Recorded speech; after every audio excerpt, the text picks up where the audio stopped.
Good day again mga kapilo. This day, we will have another philosophical coffee session and we will discuss about moral courage. So let me just share my screen para tuloy-tuloy ang ating discussion. So ayan.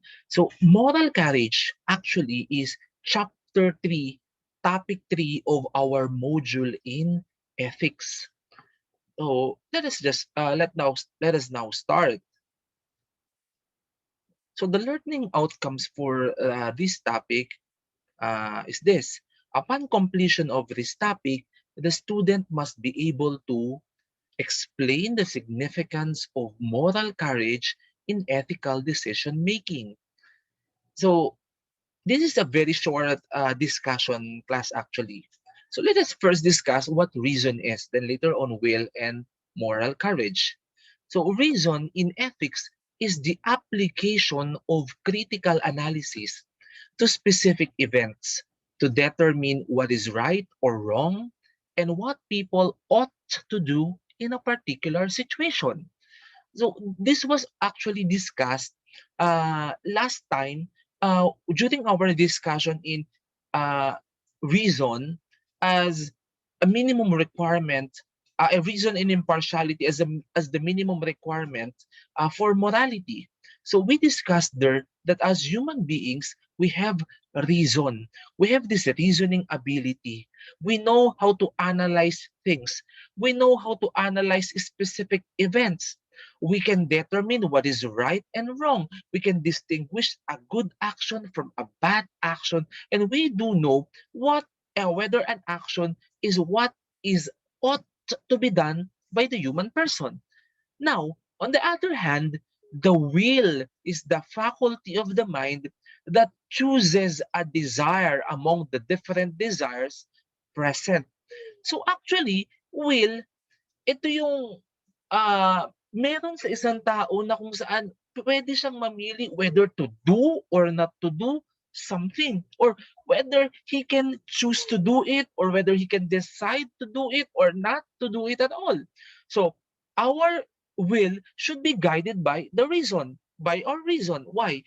Because if we will just be doing things and we will just be deciding things without us being guided by our reasons, maaaring magkagulo. Then there can be chaos. Why? Because we can come up with decisions that are not good. We may come up with choices which are not right. So action is performed according to rational requirements. Our action should be performed according to rational requirements. As I mentioned earlier, dapat ang ating will is always guided by our reason. And our actions should perform in accordance to the rational requirements. Ito yung reason pa rin natin. Now, the best ethical decision which is argued in the most rational way is still incomplete without its execution. So what does this mean? Even though you have the best ethical decision, if you will not be actualizing it, if you will not be fighting for it, if you will not be standing for it, if you will not apply it, then it's useless. An example of this is that every January, lagi nating sinasabi, I decide to magda-diet na ako. Hindi na talaga ako kakain ng mga matatabang pagkain. For example, sasabihin natin yan. Here comes January 1, may pagkain, syempre may handaan. Sabi mo, ay bukas na lang. Then here comes January 2, may birthday sa kapitbahay. Sarap ng pagkain. So, bukas na lang. Hanggang sa bukas ng bukas, wala na. Hindi na na-execute yung ating tinatawag na New Year's resolution. Ganon din sa ethical decisions natin sa buhay. If we will only decide to do a certain thing without us really actually doing it, then it's useless. Hindi na ako magsisigarilyo, hindi na ako iinom, hindi na ako magmo-Mobile Legends, hindi na ako mag-Genshin Impact, hindi na ako Call of Duty. Uunahin ko na yung mga requirements kong gawin bago itong mga bagay na ito. If those decisions are just decisions, then they are useless without their execution. So, gaya nga ng sabi, gawin mo muna. Mas maganda yung ginawa mo kaysa yung sinabi mo lang. Okay?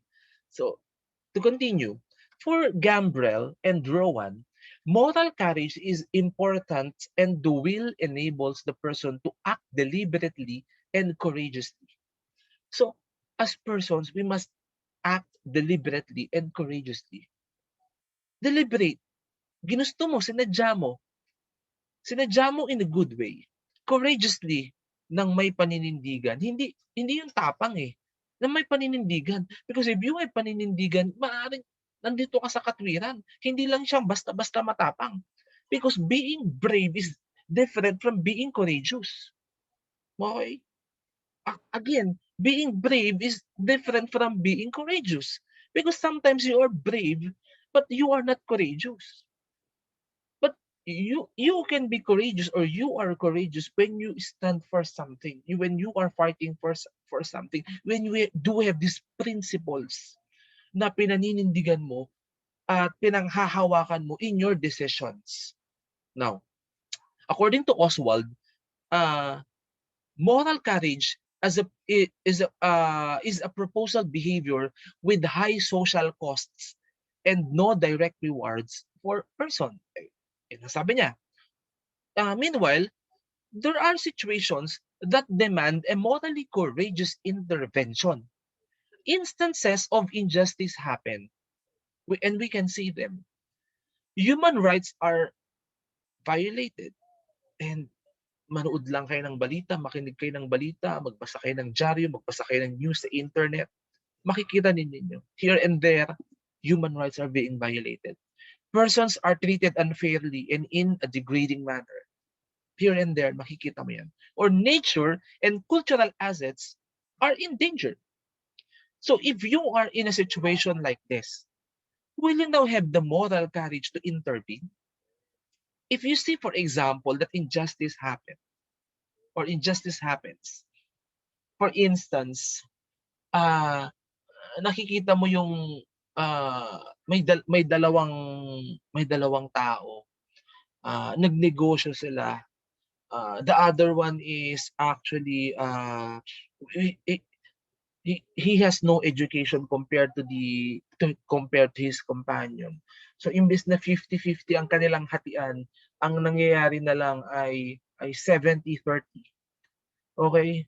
So if you are there and you saw it with your eyes, anong gagawin mo? Will you allow injustice to happen?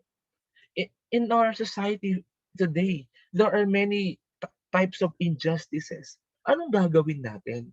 Mananahimik na lang ba tayo and magbubulag-bulagan? Actually, class, not because you are fighting for injustice, not to prevail over justice, means that you are an activist or that you are against that power or the power on which injustice is anchored. Okay? When human rights are violated, for example, what will you do? Human rights sa paanong pamamaraan? Madami. May nakita ka, ninakawan, o human rights, the right to property of that certain person, papabayaan mo na lang ba yun? When ang isang tao, for example, nababiolate yung kanyang right to privacy, hahayaan mo na lang ba siya? O hindi mo na lang ba siya ipagtatanggol? Will you not make a stand for it? Or, another example, when persons are treated unfairly, in a degrading manner, hahayaan mo na lang ba siya? Papabayaan mo na lang ba siya? If this happens kasi, when persons are treated unfairly and in a degrading manner, his human rights or her human rights is violated or are violated. And if human rights are violated, then there is injustice. There is injustice, actually, class. Now, if, for example, the nature and the cultural assets are in danger, what will you do? Nakita mo, sinusunog na yung forest. What will you do? Will you not make a stand? nakikita mo here and there may mining, nasisira na yung kalikasan natin, cultural heritages are being destroyed. Will you not make a stand? Will we not will we not have the moral courage to fight for what is good and what is right? Now to continue, Lopez, Auburn, and Peterson defined moral courage as the expression of personal views and values in the face of dissension and rejection. Just like, for example, when your boss dissents in your ideas, dissents on your techniques, dissents on your ways, for example. So what will you do? And for example, in a workplace, lahat sila gumagawa ng kalokohan, ikaw lang yung gumagawa ng matino, you are being dissented by the others, you are being rejected by the others. Will you not express your personal views and values? Will you not make a stand for them? And when an individual, for example, stands up to someone with power over him or her for the greater good. So, sabi nila, walang inaapi kung walang nang aapi. Now, walang maaapi if somebody from among the inaapi will be making a stand against the umaapi. If nobody will be making a stand against the umaapi, then we will always be an api. Ganun yun, class. So, somebody must make a stand against against the one who has power, moral ascendancy, or influence over the others. And this stand is for the greater good. Now, there are situations showing moral courage. We go first to a simple one. Ito, nakikita niyo naman, simpleng-simple yan. Tinutulungan ng mga tao yung may-ari ng sasakyan. Maaaring nasiraan or maaaring naubusan siya ng gasolina or maaaring hindi umandar yung sasakyan niya kaya kailangan ng konting push para umandar. If you know what I mean. Okay? So pag tinulak mo yung sasakyan, mas matutulungan para ma-start yung sasakyan. Especially kapag manual yung sasakyan. Kasi pag automatic yung sasakyan, kahit itulak mo yan, hindi yan aandar. So kailangan naka-charge yung battery, for example, kapag automatic yung sasakyan. Pero sa manual transmission, kahit na-discharge yung baterya, pag tinulak mo yan at some distance, aandar yan. Okay, moral courage. Do we have the moral courage to help other people who are in need? When was the last time that we help people? When was the last time that we had the moral courage to extend our help to other people? When was the last time that we had the moral courage to give something to the less fortunate, for example? So this is just one example of moral courage. Now to this one, this is a picture that may mean a lot. If you can see, only one among the group is raising his or her hand. What does this mean? It may mean that this person is making a stand. It may mean that this person is fighting for the others. It may mean that this person is doing something what others do not do. He may be doing what is right in accordance with his principles, with his personal values, with the kind of culture that he belongs to or that he is a part of. So, ganyan siya. So, it may mean a lot. Now, another one is this one, anti-corruption champions.